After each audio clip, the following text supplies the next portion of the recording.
पापा मैंने 2 दिन से कुछ नहीं खाया, मेरे पेट में बहुत दर्द हो रहा है। पापा आपने तो कहा था कि आपको जल्दी काम मिल जाएगा। बेटा मैं काम की तलाश में ही जा रहा हूँ। आज शाम को हम इंशाल्लाह पेट भर के खाना खाएंगे। अस्सलाम वालेकुम भाई साहब। वालेकुम अस्सलाम। भाई साहब अगर आपके पास कोई काम है तो मुझे दे दे। जाओ जाओ, कोई काम नहीं मेरे पास। या अल्लाह मुझे आज भी काम नहीं मिला।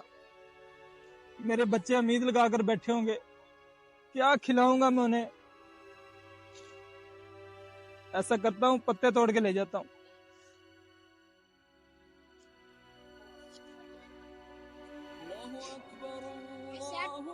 अजान हो रही है, ऐसा करता हूँ पहले नमाज पढ़ लेता हूँ।